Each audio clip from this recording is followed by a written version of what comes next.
各位觀眾朋友大家好，咁我就開咗呢個頻道，分享一下紫微斗數嘅運用方法。咁希望睇嘅觀眾朋友都可以去了解一下自己嘅個人命盤。如果你係中意今日嘅影片，又或者對紫微斗數有興趣嘅話，可以 like、share 同埋喺下邊嘅留言話我知你想聽啲乜嘢。咁我將來就可以跟住大家中意嘅嘢咧去製作我嘅影片啦。咁作為第一條影片嘅話，今日咧就去講解一下12宮位到底係咩嘅意思啦。Let's go！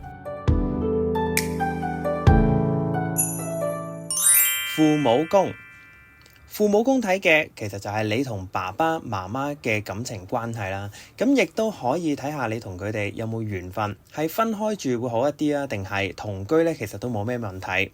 同埋咧，最重要咧，仲有一樣嘢都可以去睇到嘅，就係咧，你係需要一個點樣嘅爸爸媽媽。咁呢一點咧，其實係好大嘅影響你嘅發展㗎。咁將來如果有機會咧，就再講多啲呢一點啦。咁父母宮咧，其實亦都可以睇下你容唔容易咧得到上司、老闆、長輩咧嘅幫忙㗎。如果咧父母宮吉利嘅話咧，咁當然喺職場上邊都會容易啲，俾上司前輩咧提拔你多啲啦。咁但係如果冇嘅話咧，即係冇咁多吉星啦。咁其實變相就要靠其他宮位咧去幫助你多啲啦。福德宮。福德宮咧係你精神價值啦、深層思考咧嘅一個宮位。呢個宮位咧係會受到主星影響咧思維模式㗎。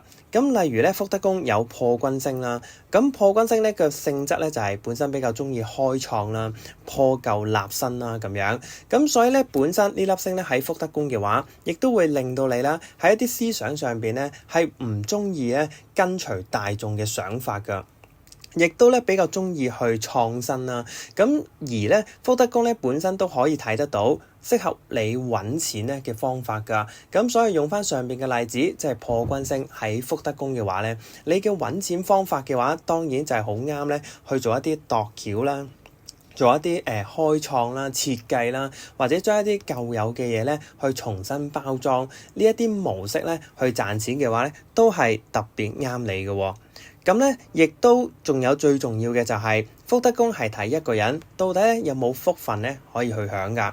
咁福分呢樣嘢嘅話，其實咧係好睇咧，你識唔識得去 control 咧你自己本嘅情緒啦，你自己嘅想法啦咁樣。咁所以咧呢個宮位如果空星比較多嘅話咧，的確咧嗰個人都會自己咧日日咧都會精神內耗咧比較多㗎。咁但係如果吉星比較多嘅話，亦都代表咧佢比較識得去疏落自己嘅情緒啊。咁同埋本身福德宮咧最容易影響嘅時間咧，就係當你咧獨處或者咧即係夜晚自己一個夜闌人靜嘅時候咧，嗰種狀態咧係最明顯去睇得到咧福德宮係點影響你㗎。遷移宮，遷移宮咧主要去睇嘅就係你有冇一個外出際遇運啊。咁外出際遇運咧包含咗啲乜嘢咧？用工作嘅層面去睇嘅話，就係到底你外出嘅時候咧，你多唔多一個工作嘅機會啊。咁例如你係做一啲叫做斜槓青年嘅 snatch 呢一啲啦 freelance 類型嘅工作嘅話咧，咁呢個宮位咧就非常之重要啦，因為咧佢會睇得到你到底容唔容易去得到一啲機會，即係例如你係做一啲演藝嘅工作，即係做表演啊、娛樂啊，甚至乎咧好透過叫做識人咧先至可以建立到嘅事業嘅話咧，咁呢個宮位咧當然佢就係影響你好多㗎。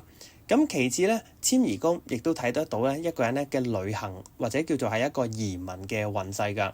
咁有一啲人咧叫做佢係比較啱咧去外國發展㗎。咁啊當然啦，叫做去兩地遊走嘅類型咧都可以㗎。即係例如航空業，航空業呢一種咧叫周圍走呢一種啦，又或者本身你嘅工作咧係要經常走走趯趯嘅，咁可能即係類似運輸呢一啲啦，咁都會咧係有利於嗰個人㗎。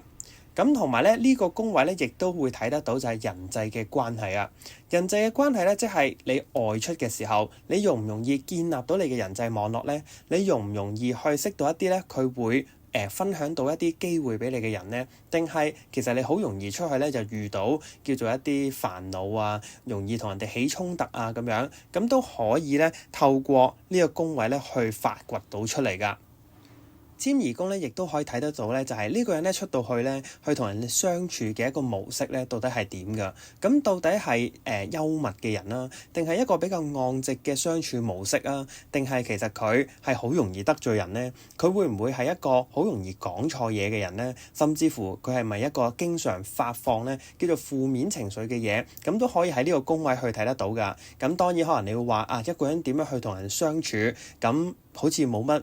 即係我冇乜需要知啊咁樣，咁但係咧往往咧，其實喺呢個宮位咧就會可以發掘得到，就係呢一個人到底一個人際問題咧，係因為呢個嘢衍生啲乜嘢出嚟咧？又或者其實佢嘅幽默係咪佢嘅一個好大嘅武器，而佢咧可能會受到好多其他影響，而可能佢會忽略咗㗎。咁所以呢個宮位咧就可以揾翻佢嘅一個即係我會係初心，或者佢係一個外交嘅一個手法出嚟咯。咁所以咧，遷移宮嘅話，其實係好大嘅幫助㗎。對於叫做外出發展、人際上或者叫工作上，都係一個好大好大嘅影響㗎。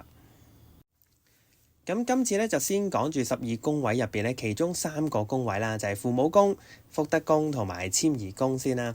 咁喺未來咧入邊咧，咁我都會去講多啲其他宮位啦。咁啊，甚至乎係一啲14主星、副星，或者甚至乎咧唔同嘅格局、唔同嘅組合咧，到底會有一個點樣嘅現象？咁你哋咧，如果叫做有一啲主星咧喺上面3個宮位咧，即係父母啊、福德啊呢啲位置，咁都會想知即係自己係一個點樣嘅情況，咁都可以留言咧話我知。咁我睇到嘅話，我都會咧去講下、分享下咧，到底會有一個咩嘅情況嘅。咁啊，希望大家都會中意呢條片啦，咁啊可以去訂閱我、like 同埋 share。咁啊，今日講住咁多先啦，咁啊下次再見，拜拜。